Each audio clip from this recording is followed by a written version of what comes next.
বন্ধুগণ নমস্কার, আমি শীতাংশু বলছি। Welcome to Sitanshu global politics. প্রথমে আপনাদের করবো আপনারা আমার চ্যানেলটি সাবস্ক্রাইব করবেন। ভারত আর পাকিস্তান দুটো দেশ একসাথে স্বাধীনতা পেয়েছিল আজ থেকে প্রায় 79-80 বছর আগে।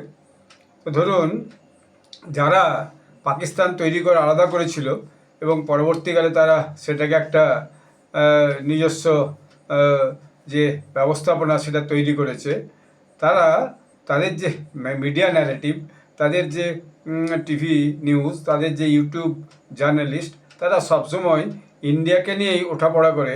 এটা একটা সবচেয়ে বড় আশ্চর্য ব্যাপার। তো সেরকমই দুজন যে পাকিস্তানি জার্নালিস্ট, তাদের আমি একটা পডকাস্ট শুনছিলাম, সেটা আমি আপনাদের একটু শোনাই, তারপর আমি আমার বক্তব্যটা একটুখানি বলছি।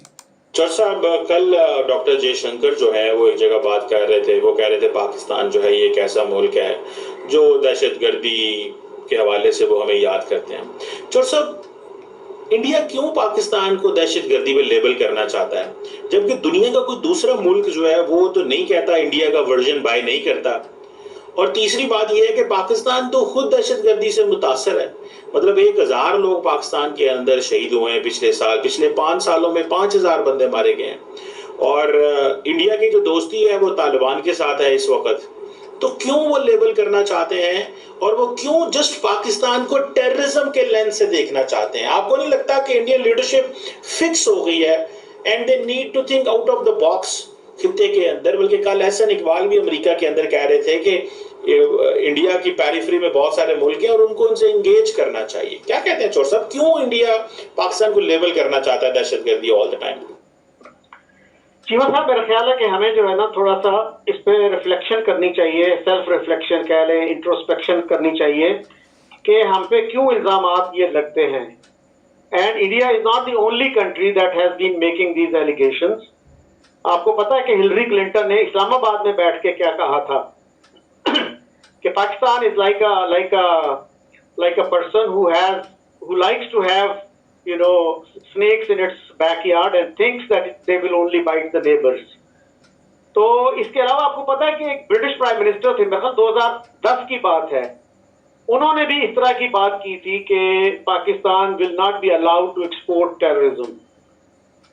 तो ये जो चीजें हैं, अब देखिए पाकिस्तान की कितनी, डॉन के मुताबिक 139 entities and personalities belonging to Pakistan are on the UN terror list. तो ये जो चीजें हैं, और हमारे यहाँ जो हाफिज सईद हैं, फिर मसूद अजहर हैं, why are they on the UN designated list of UN designated terrorists? हमें सोचना चाहिए ना इस पे। और इसमें मेरा ख्याल है कि हमारा मफाद इसी में है कि हम थोड़ी सी सेल्फ रिफ्लेक्शन करें, और अगर हमें भी कोई शिकायत है इंडिया से, वो इंडिया के साथ रेज करें। तो I think it is not impossible to find a solution, जैसा कि एक सोल्यूशन हमने 2021 में किया भी था जनरल बाजवा के दौर में।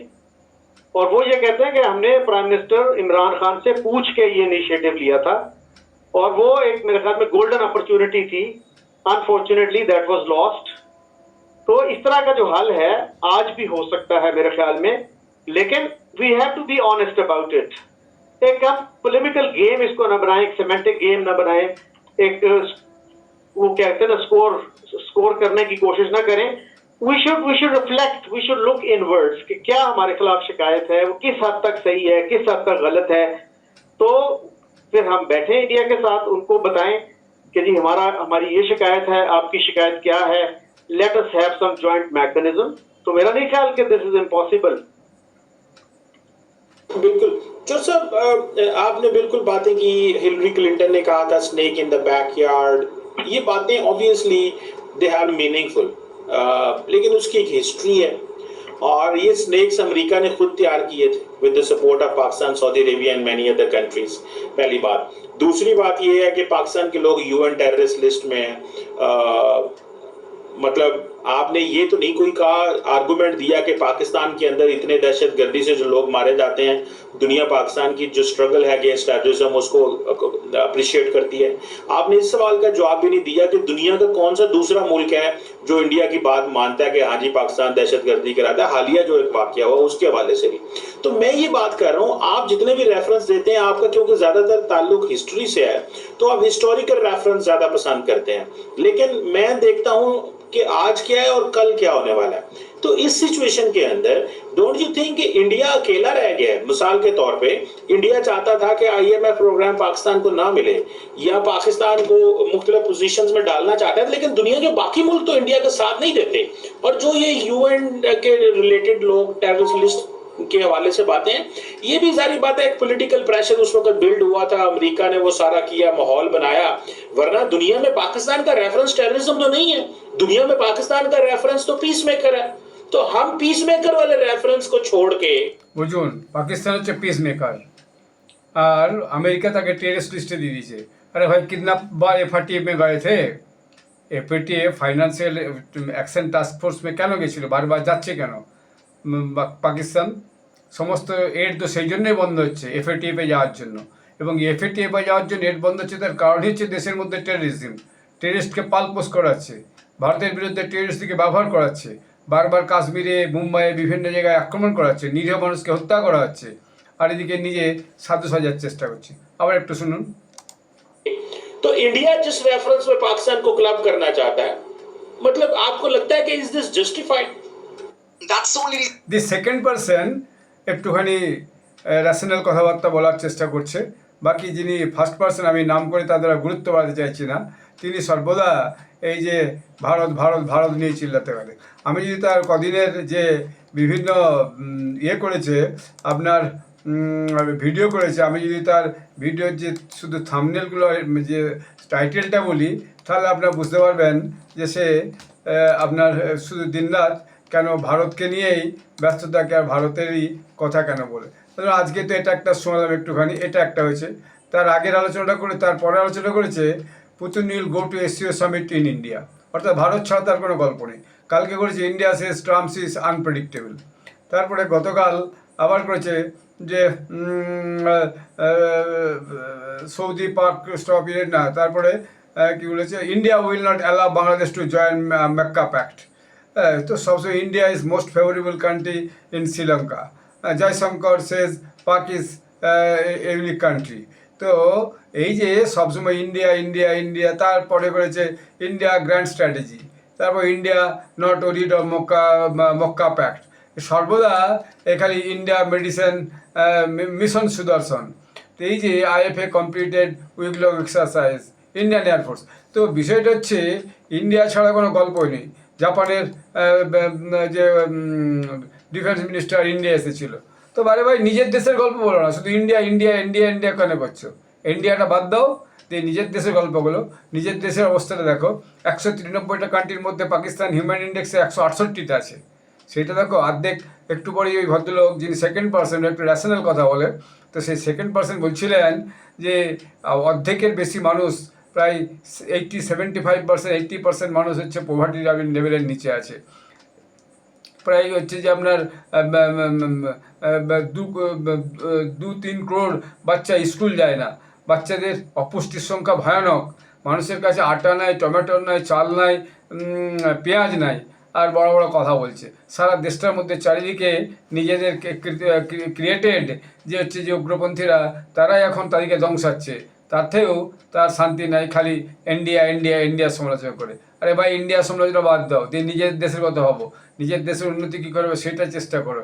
আর তারপরে আবার আমি শুনেছি পুরো ভিডিওটা, আবার কোনো সময় কাশ্মীরের কথা বলছে, Kashmir disputed area. Disputed area কিসের? কোনো ডিসপিউটেড এরিয়া নয়, কাশ্মীর ভারতের অবিচ্ছেদ্য অঙ্গ। এবং যে কাশ্মীরটা তোমরা দখল করে গেছো, পাক অকুপাইড কাশ্মীর, তাদের কাছে গণভোট করে দেখো তারা কি বলে। কদিন আগে তো সেখানে গুলি চালিয়ে 20-50 জন মানুষকে মেরেছো, মেরে সেখানে জবরদস্তি নিজেদের লোককে দিয়ে, মিলিটারি দিয়ে, রেঞ্জার্স দিয়ে, পুলিশ দিয়ে ভোট করিয়ে নিচ্ছ নিজেদের পক্ষে।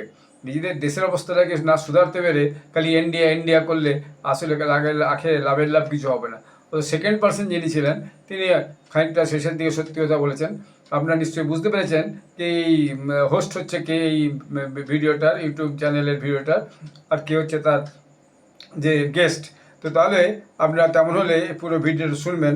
পুরো ভিডিওটা কিন্তু খুবই ইম্পর্টেন্ট ভিডিও আলোচনা রয়েছে, এবং second person his takes logic national কথাবার্তা বলেছে, এবং সে বলেছে এই রকম একটা অবস্থাকে পাকিস্তান ভারত ভারত ভারত না করে নিজেরা কী করে তাদের যে অবস্থাটা ভালো করতে পারে, আর্থিক অবস্থাটা ভালো করতে, দেশের মানুষের জনকল্যাণ করতে পারে, সেই দিকটা চিন্তা করুন। ভারতে 140 কোটি লোক, 140 কোটি লোকে 82 কোটি লোককে প্রতি সপ্তাহে 5 কেজি করে আনাজ খাবার দেওয়া হচ্ছে, আনাজ মানে চাল গম দেওয়া হচ্ছে। আর প্রচুর রকমের আর্থিক সাহায্য করেছে বিভিন্ন গ্রুপকে, কৃষকদের, মহিলাদের, যুবকদের দেওয়া হচ্ছে। ভারতের ইন্ডাস্ট্রিয়াল গ্রোথ আজকে বুম চলছে। ভারতের জিডিপি এখন পর্যন্ত প্রায় 7% ছুঁই জিডিপি চলছে।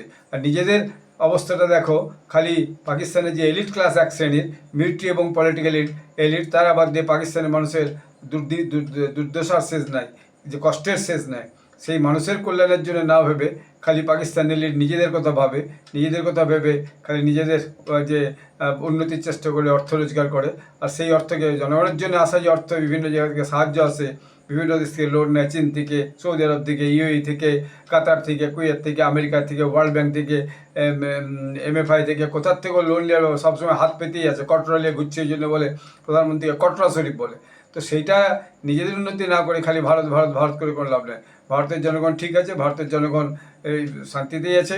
ভারতের বিজেপি সরকার তার দায়িত্বে কাজ করছে। তারা তাদের রাজনৈতিক যে প্রতিদ্বন্দ্বী আছে তার সঙ্গে যথেষ্ট লড়াই করেই যথেষ্ট কাজ করছে। পাকিস্তানের মতো এরকম গণতন্ত্রের নামে মিলিটারি ডিক্টেটরশিপ চলছে না। এখানে ট্রু গণতন্ত্র আছে। সরকারের বিরুদ্ধে লোকে বিভিন্ন কথা বলছে, কিন্তু সরকার তাও সহ্য করছে এবং সহ্য করেই কাজ করে যাচ্ছে। গণতান্ত্রিক ব্যবস্থা এটা একটা ইনএভিটেবল ব্যাপার যে অপোজিশনরা সমালোচনা করবে, দেশের জনগণের মধ্যে সমালোচনা হবে, সাধারণ নাগরিক সমালোচনা হবে, কিন্তু তাতেও কাজ করে যেতে হবে। কাজ করে মানুষের যে গ্রিভান্সেস, সেই গ্রিভান্সেস অভিযোগ, সেগুলোকে সুন্দর করে সেটেল করতে হবে। এইটা হচ্ছে ভারতের দৃষ্টিভঙ্গি। ভারতের এখন সারা পৃথিবীতে বহু বন্ধু। এ পর্যন্ত প্রধানমন্ত্রী নরেন্দ্র মোদী অন্তত 20-30টা দেশ থেকে সে দেশের যে বেস্ট অ্যাওয়ার্ড, সেই বেস্ট অ্যাওয়ার্ড জিতে এসেছেন। ভারত সবসময় লোকের কাছে সাহায্য হাত বাড়িয়ে দেয়, কিন্তু এই পাকিস্তান নিজেদের পায়ে কুড়োল মেরে ভারতের সঙ্গে সম্পর্ক খারাপ করছে। আবার জ্ঞান দিচ্ছে ভারতের উচিত সম্পর্ক করা ঠিক করে নিতে, ভারতের আর্থিক উন্নতির জন্য। ভারতের সম্পর্ক ঠিক করা কী আছে, কী জন্য ঠিক করতে যাবে? তোমাদের সঙ্গে তোমাদেরকে এড দেওয়ার জন্য? কোনো এড দেওয়ার কোনো প্রয়োজন নেই। নিজেদের ব্যবস্থা করো, নিজের উন্নতি করো, ভালোই হবে।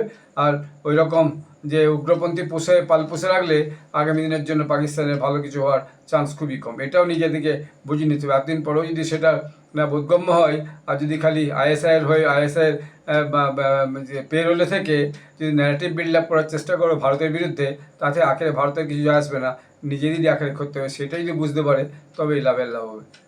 আপনাদের সকলকে ধন্যবাদ জানাচ্ছি। আপনারা ভালো থাকবেন। আপনারা কমেন্ট করে মতামত জানাবেন। আমার এখানে যে বক্তব্য রাখলো তাদেরকে দেখানোর কোনো সুযোগ নাই। ভবিষ্যতে তেমন সুযোগ হলে নিশ্চয়ই আমি দেখাবো। জয় হিন্দ, বন্দে মাতরম।